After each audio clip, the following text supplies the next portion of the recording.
Hey Lore Party listeners, my name's Abu and I'm a producer here on the network. I wanted to take a minute to tell you about Wind's Howling, our podcast all about the Witcher TV show on Netflix. I don't know about you, but I love listening to podcasts about my favorite TV shows. It's great to listen to other people who are just as excited about a show as I am. These podcasts give me new perspective and a greater appreciation for the show I already enjoy. So that's where Wind's Howling comes in. My co-host Brett and I love The Witcher, and we want Wind's Howling to be your companion podcast to the Netflix show. We'll be diving deep into every single episode of the TV show and exploring the larger context of the story from the games and novels. And don't worry, the podcast is accessible to both longtime Witcher fans and newcomers. You can find Wind's Howling on Apple Podcasts and Spotify and everything in between. If you want to learn more, visit loreparty.com. I hope to see you on the path. Today on the show, we're talking about clones. Welcome to Lore Party. I'm your host, Connor. Hey, I'm Connor too. And I'm Connor. I'm also Connor. We're all Connor. Jaden, what did you do? Okay, look, Connor said he wasn't available to record, so I got some of his hair and I cloned him. Might have gotten a little carried away. But don't worry, I can fix it. That's better.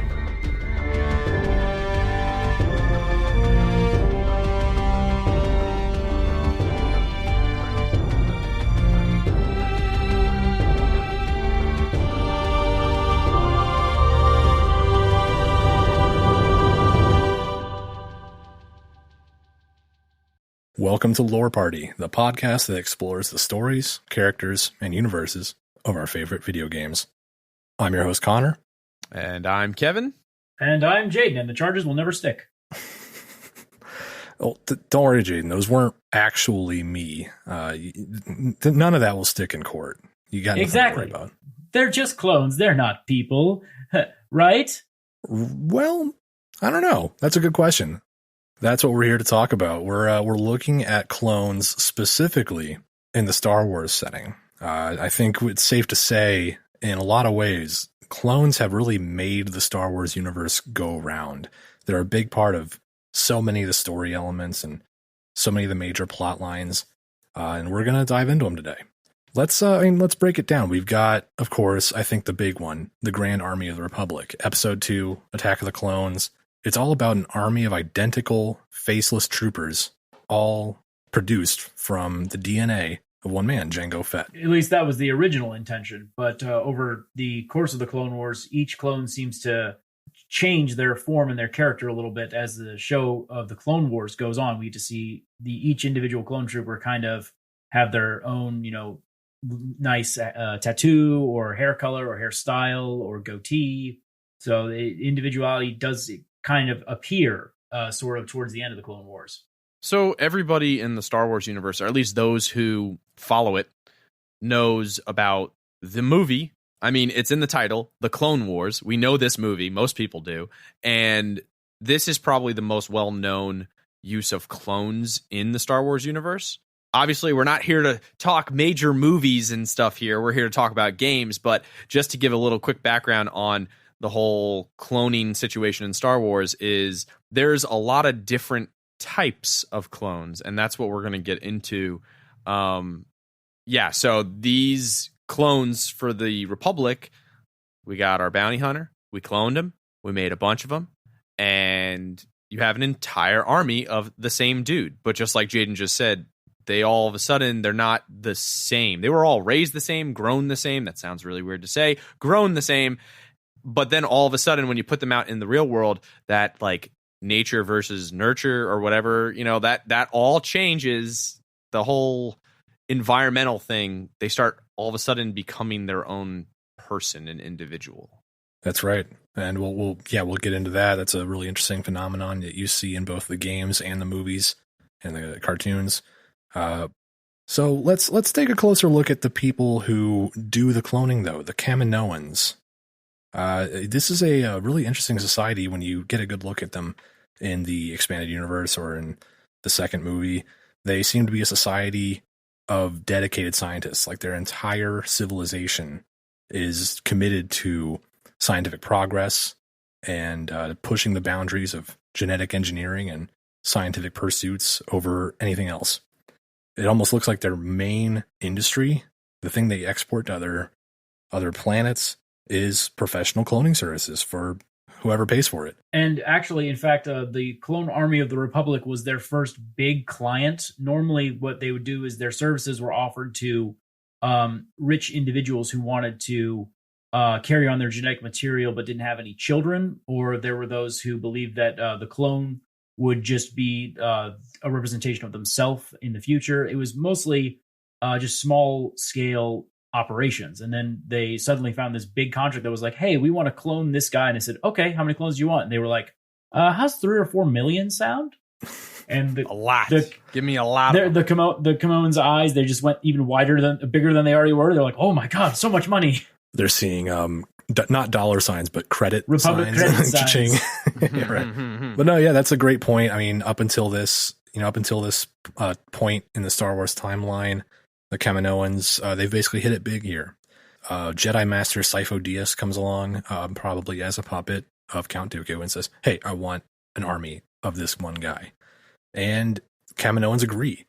And you gotta wonder, like, what's their motivation? Is it just for the money, for the challenge, just because they can prove they can?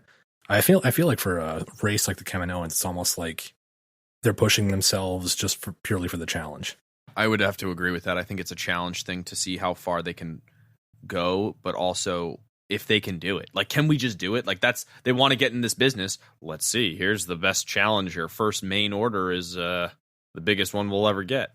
Well, and the other thing too is the person that they're cloning, and it goes back into the nature versus nurture thing. The reason Jango Fett was chosen, and this is old EU, mind you, so it might not count anymore because they haven't updated that yet, but the reason he was chosen is because Dooku found out that Jango Fett killed 4 to 5 Jedi by himself, unarmed. He killed them in hand-to-hand combat while they still had their lightsabers. Yeah, if that doesn't qualify you for having an army based on you genetically, I don't know what does. Yeah. That's pretty badass. Yeah, it's pretty awesome. And another point to add on to this, during episode 2, you actually hear some of the Kaminoans explaining to Obi-Wan Kenobi that they're basically quite proud of this batch of clones. Or like they're basically humble bragging, they're boasting a little bit in their very calm, kind of bookish manner, because none of them ever really get excited. But they say like, "Oh, this batch is coming out really well." They're really proud of themselves. So I think that lends kind of credibility to this is just kind of fun for them almost. This is sort of something. It's just what they do. It comes naturally to them. Well, I would say we've talked a lot about the movies, but let's get into those games. I couldn't agree more. Which game specifically? So there is one game that I will say, I will start with saying that I wish it was canon. I wish they would do another one and just make the dang series canon, because it's insanely good and super interesting. And the second one specifically is the one we're going to talk about here. Yes, Jedi Star Wars Gungan Zoo Hunter, right? Yeah, definitely. Bombad Racing. That's what you're going for. Yes, that's what it was. Thank you. The Force Unleashed, number 2, the second one, is amazing. The whole Force Unleashed series is great, but the Force Unleashed 2 specifically, the entire game basically revolves around the ethics and the question of cloning. Should you do it? Can you do it? Is it possible? Who knows? Can we do this? Is it right? The whole entire thing is just one big question. That's right. And to take it back a step, for context, the first Force Unleashed game revolves around a Force-sensitive Jedi, Dark Jedi at first, named Galen Merrick, who was kind of kidnapped from childhood, from his parents, or from his father, and raised by Darth Vader as his secret apprentice. We all know that plot thread, but yeah, going from that first game to the second game, Galen Merrick was basically cloned in an attempt to create the perfect dark side apprentice who didn't have free will, couldn't betray or disobey Darth Vader or the Emperor, and that clone was codenamed Starkiller. And that clone, that character, becomes the main character of The Force Unleashed 2. And like Kevin, you said, it really raises really big ethical questions of, you've created a person from another person, and this second person, you have a purpose in mind for them. You're creating them, bringing them into the world with the expectation that they're going to be a living weapon for you. And that clone, Starkiller, he sort of starts to remember, memories from his past life as Galen Merrick, and he starts to struggle against the clone programming or whatever, is put inside his head artificially, and he tries to become his own person. That's a really big theme in a lot of these clone-based stories throughout Star Wars, this idea of personhood and agency. And in this game specifically, there are questions about his own moral compass. Is he the same as Galen Merrick? Is he worse? Is he gets to choose? Does he even have a choice? Can he think for himself? The biggest thing to take away from a lot of this, though, is the fact that there are different types of clones in the Star Wars universe. This one specifically is connected to the original person very, very closely, so much that he has his memories that keep popping up, and it causes him to feel the same emotions and the same feelings that that Galen Merrick himself had. So Starkiller is it's not just, are you a genetic copy? Are you also like a spiritual copy? Are you the brain itself? How much of it is this other person and how much of it is somebody else? But then again, if we look at episode 2 of Star Wars, we had a clone that was specifically not raised like the other clones in this same, unified form.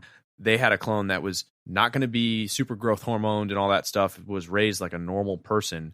And did he have, we don't know if he had his memories or anything like that, but it shows like, hey, that's a nature nurture thing. And I think that's something to look at. Yeah, you raised a really good question about choice as well. With Starkiller as a clone of a powerful Jedi who, if we're looking back on the first Force Unleashed game as well, Galen Merrick had a big choice to make toward the end, whether to embrace the light side that was growing within him or fall to the dark side and really give in to his anger and sort of, choose a path.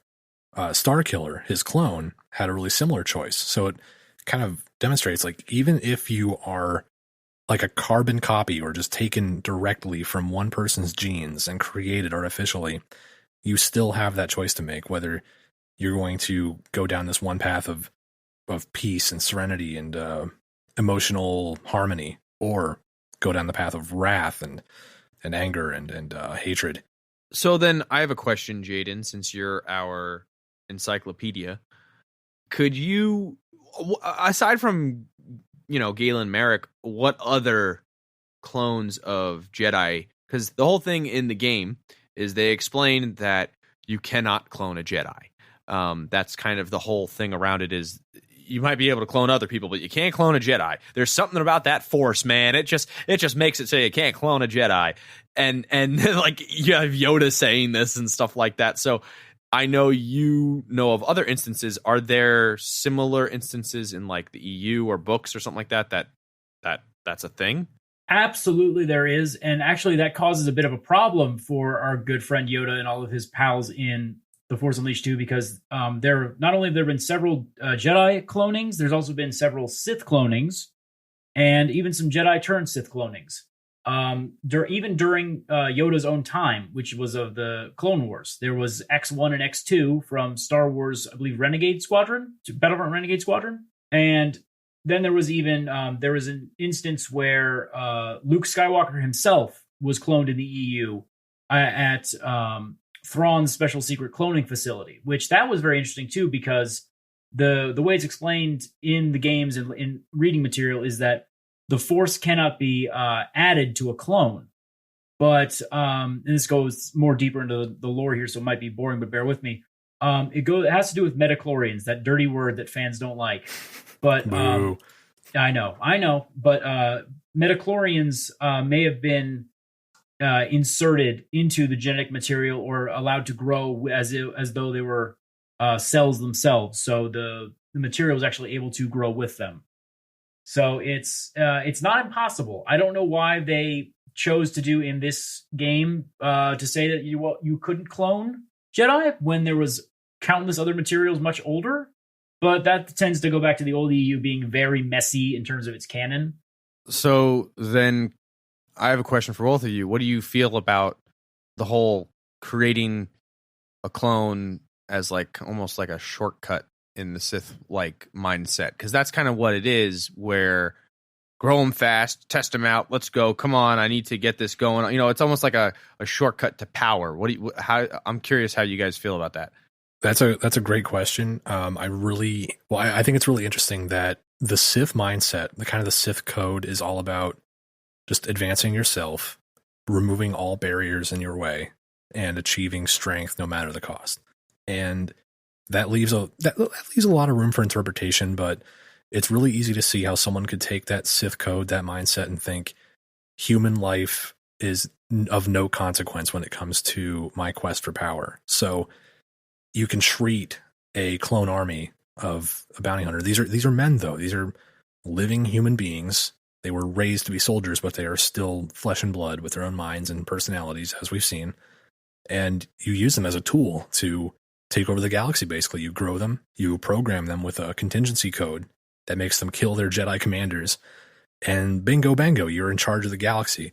That is such a Sith move, where it's like, oh, it's perfect. You create you create an army of disposable clones to fight an army of disposable droids. You are Palpatine, super smart. He actually managed to pacify the entire galaxy, but not even lose that many people. Right. You know, the grand scale things, because there were there was a couple militias from some worlds that couldn't afford clones or droids, but other than that, it was majority of the casualties were just disposable people that no one would write letters. You know, my son died in the war, because that son didn't go to war in the first place. That's a great way to put it, taking a shortcut to power. That's absolutely a Sith thing to do. And these are human lives you're throwing away, but you know that no one will miss them, and you could not care less about them. So it's a very clean way to get what you want in a lot of ways.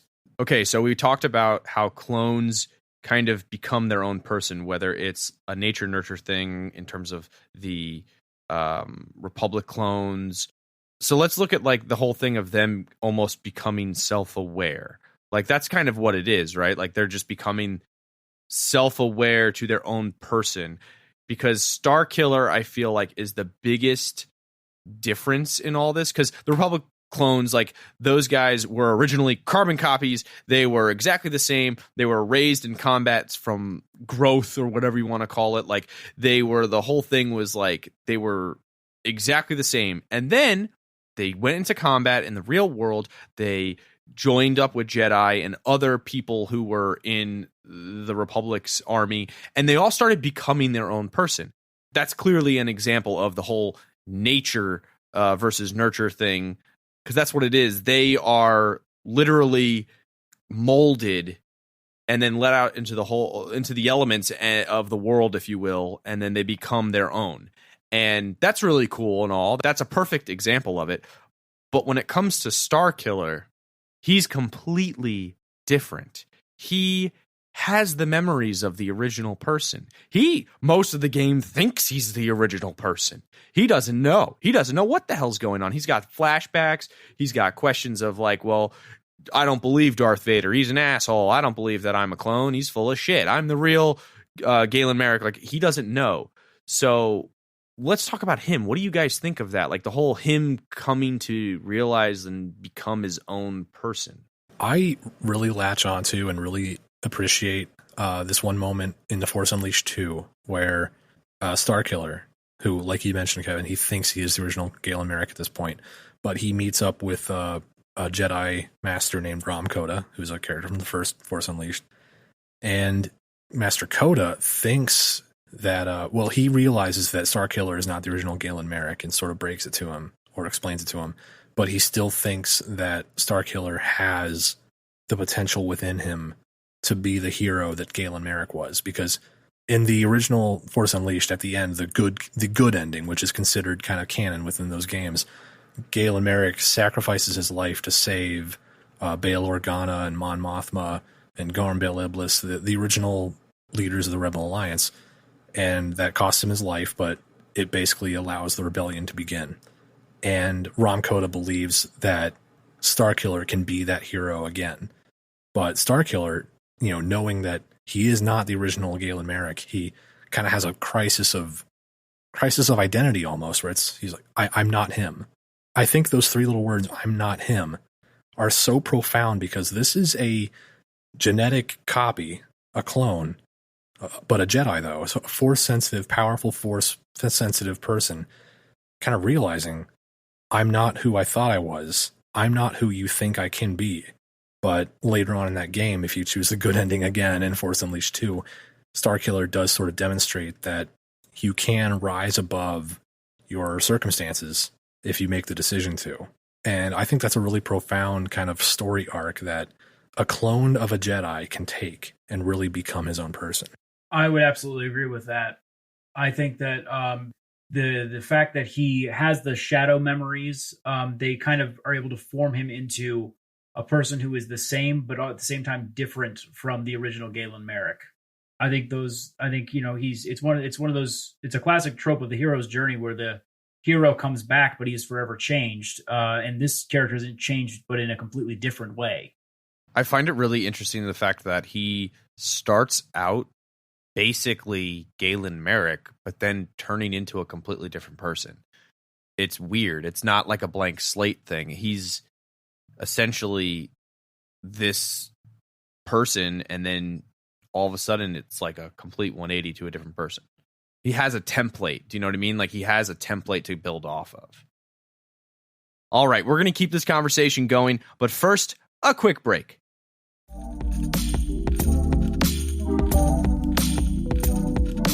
Hey, Lore Party listeners. This is Lawrence, one of the producers here on the show. I'm dropping in to talk about some of the amazing content that the team has developed, and that you're obviously aware of, seeing as you've made it this far into this amazing episode. I would encourage you to scroll through the rest of the feed and check out some of our spin-off podcasts as well.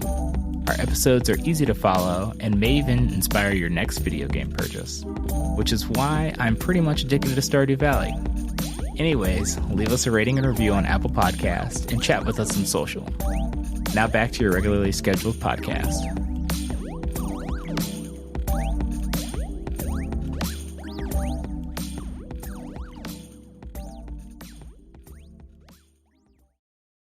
I believe it is also hinted in a bunch of other Star Wars games, but also in Force Unleashed 2, specifically, I believe, that Palpatine also knew about the clones.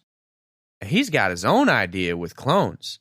So the clone that you're referring to is actually the Return of the Emperor in the Dark Empire series of comic books.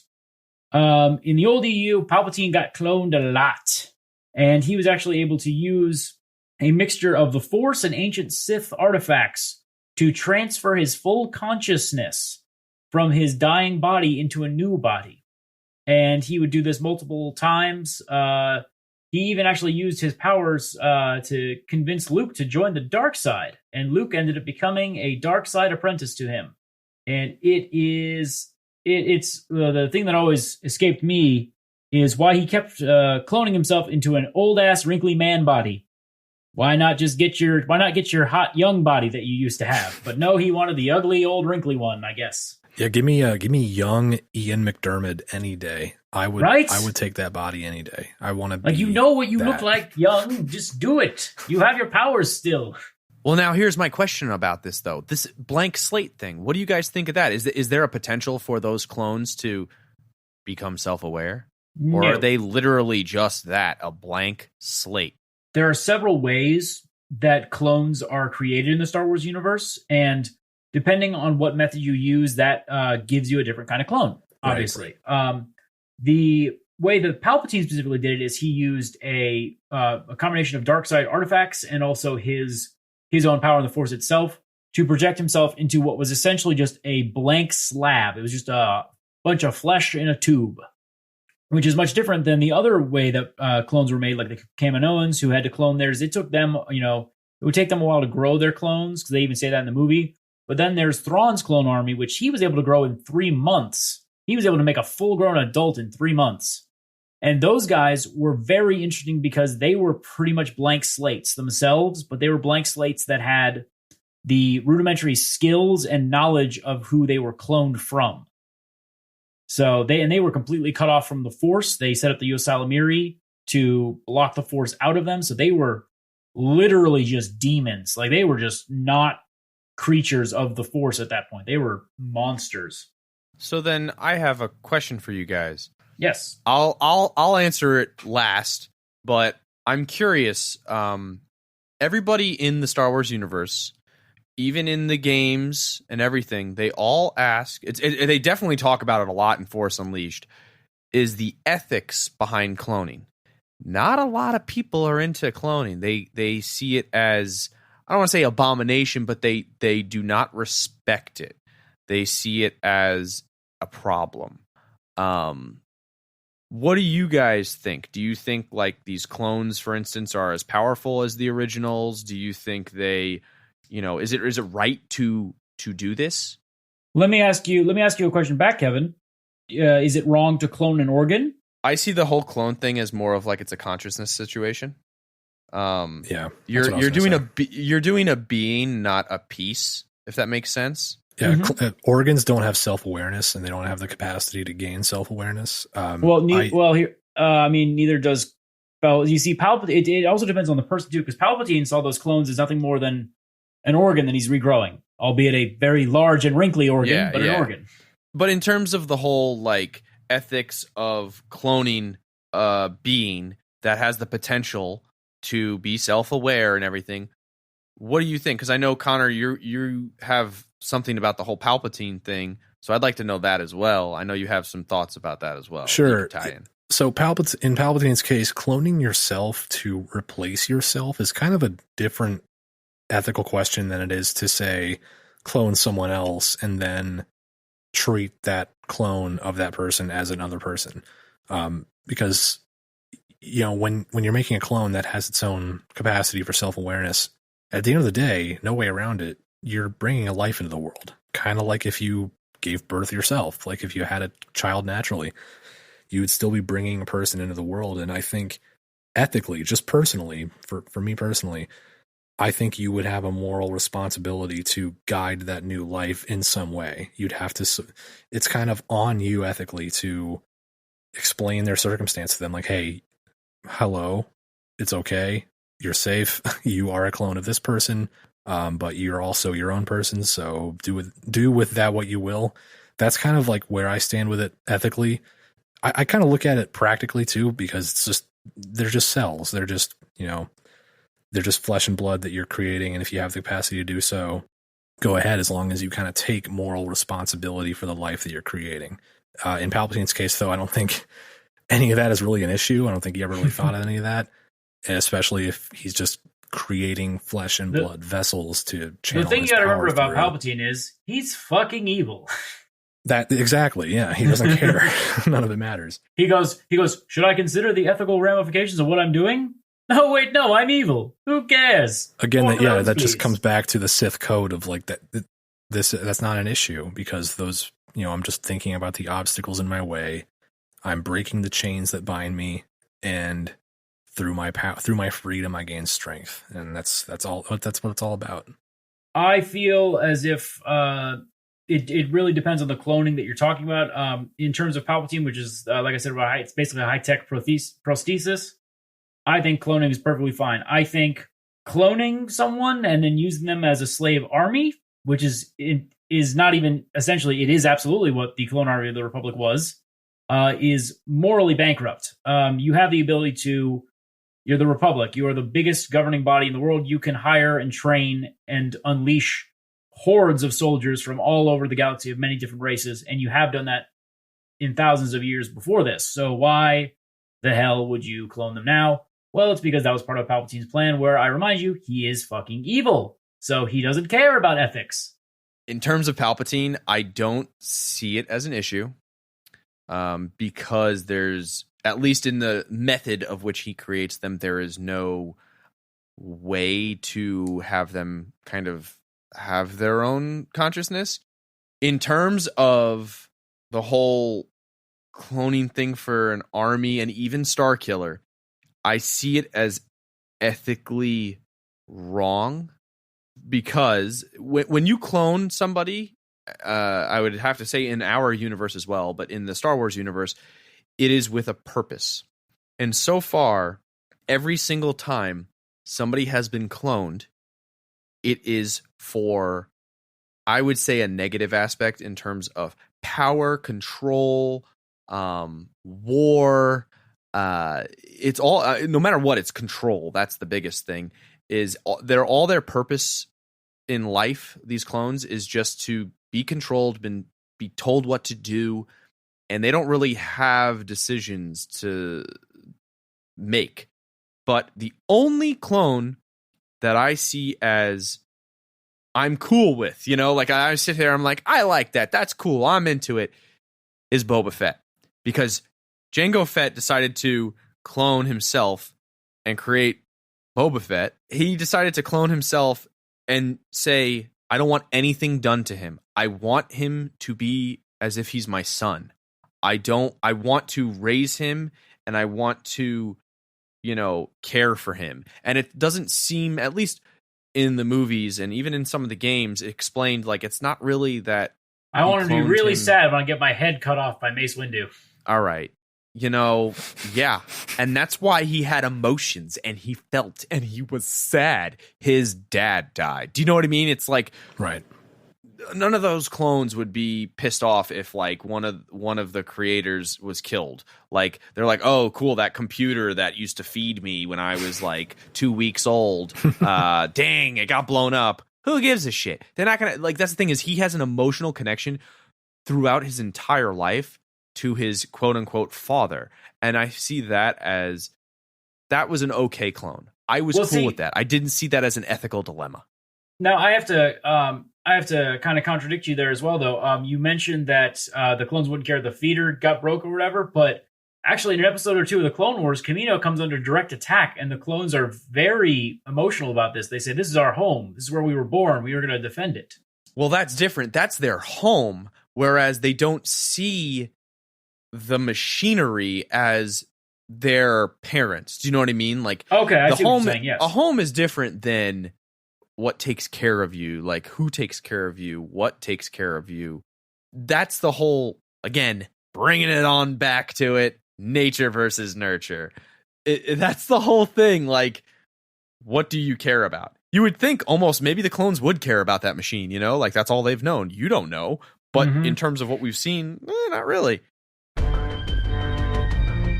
Well, that about wraps it up. We hope you enjoyed this episode. If you did, please take a second to rate and review us on Apple Podcasts. It really helps us grow the show. And be sure to connect with us on Instagram and Twitter at lore_party. Thanks for listening, and we'll catch you next time.